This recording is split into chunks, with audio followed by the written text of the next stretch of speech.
আসসালামু আলাইকুম বন্ধুরা, আশা করি আপনারা সবাই ভালো আছেন। কুকিং মিডিয়ার পক্ষ থেকে আন্তরিক শুভেচ্ছা এবং অভিনন্দন জানিয়ে আমি আজ শুরু করছি জাত লাউ দিয়ে বড় মাছের রান্নার রেসিপি। পুরো ভিডিওটা দেখার অনুরোধ রইল। আমি এখন লাউটা পিস পিস করে কেটে নেব।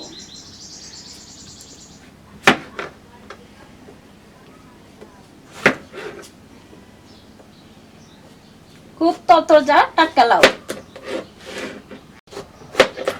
দেখুন কত সুন্দর।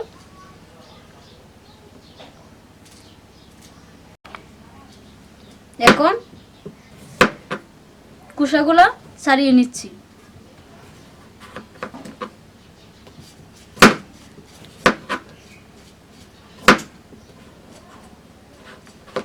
পরিমাণ মতো তেল দিয়ে দিলাম, এতে দিয়ে দিব পেঁয়াজ কুচি,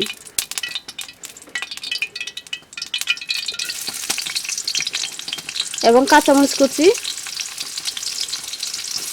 1 চামচ দিয়ে দিব রসুন জিরা বাটা, 1 চামচ দিয়ে দেব রসুন এবং জিরা বাটা।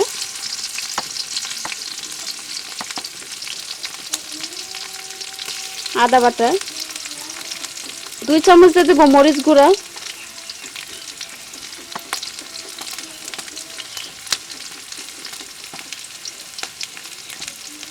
1 চামচ ধনিয়া গুঁড়া,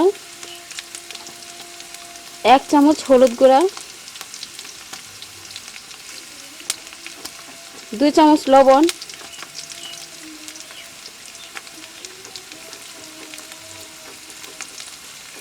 বোয়াল মাছ জাতলা রান্না করার জন্য আমি পরিমাণ মতো মশলাটা দিয়েছি। এখন আমি সুন্নি দিয়ে নেড়ে চেড়ে গরম তেলের সঙ্গে সম্পূর্ণ মশলার উপকরণগুলো গরম তেলের সঙ্গে মিক্সড করে নিচ্ছি। এখন আমি এতে অল্প করে পানি দিয়ে দেব মশলা সুন্দরভাবে কষা হওয়ার জন্য। এখন আমি আবারও সুন্নি দিয়ে নেড়ে ছেড়ে দেবো যেন পানির সঙ্গে সম্পূর্ণ মশলার উপকরণ মিক্সড হয়। এখন আমি ঢাকনাতে রেখে দেব, অপেক্ষা করব খুব সুন্দরভাবে মশলা কষা হওয়া পর্যন্ত। খুব সুন্দরভাবে বোয়াল মাছ দিয়ে জাতলা রান্না করার জন্য মশলাটা খুব সুন্দরভাবে কষিয়ে নিয়েছি। এখন আমি এতে বোয়াল মাছের পিসগুলো একে একে দিয়ে দেব। বোয়াল মাছ দিয়ে জাতলা রান্না করার জন্য কিন্তু অবশ্যই মনে রাখতে হবে বোয়াল মাছ কিন্তু আগেই কষিয়ে নিতে হবে। দেখুন আমি খুব সুন্দরভাবে মশলাটা কষিয়ে নিয়েছি, দেখতে কিন্তু খুবই সুন্দর দেখাচ্ছে। এখন আমি ঢাকনাতে রেখে দেব, অপেক্ষা করব বোয়াল মাছ খুব সুন্দরভাবে কষা হওয়া পর্যন্ত।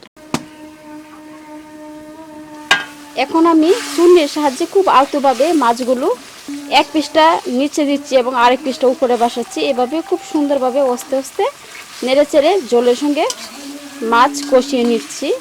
এখন আমি আবারও ঢাকনাতে রেখে দেব, অপেক্ষা করব খুব সুন্দরভাবে মাছ কষা হওয়া পর্যন্ত। খুব সুন্দরভাবে আমি মশলা কষার সঙ্গে মাছও কষিয়ে নিয়েছি। এখন আমি বোয়াল মাছের পিসগুলো একে একে উঠিয়ে নেব।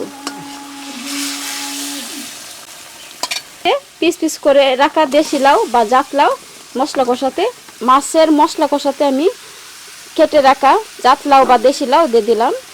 এখন আমি চুনির সাহায্যে খুব নেড়ে চেড়ে মশলা কষার সঙ্গে জাত লাউ মিক্সড করে নিচ্ছি, দেখতেই পাচ্ছেন। এভাবে আমি বেশ কিছুক্ষণ নেড়ে চেড়ে মশলা কষার সঙ্গে জাত লাউ বা দেশি লাউ মিক্সড করে নিচ্ছি। আমি যে মশলার উপকরণগুলো দিয়েছি এতে আমি খুব সুন্দরভাবে মাছও কষিয়ে নিয়েছি এবং এতে আমার লাউও খুব সুন্দরভাবে কষা হবে। আমি কিন্তু জাত লাউ বা দেশি লাউ কোনো পানি ব্যবহার করব না, যেহেতু দেশি লাউ বা জাত লাউ থেকে অনেকটাই পানি ছাড়ে। এখন আমি ঢাকনাতে রেখে দেব, অপেক্ষা করব জাত লাউ খুব সুন্দরভাবে সিদ্ধ হওয়া পর্যন্ত।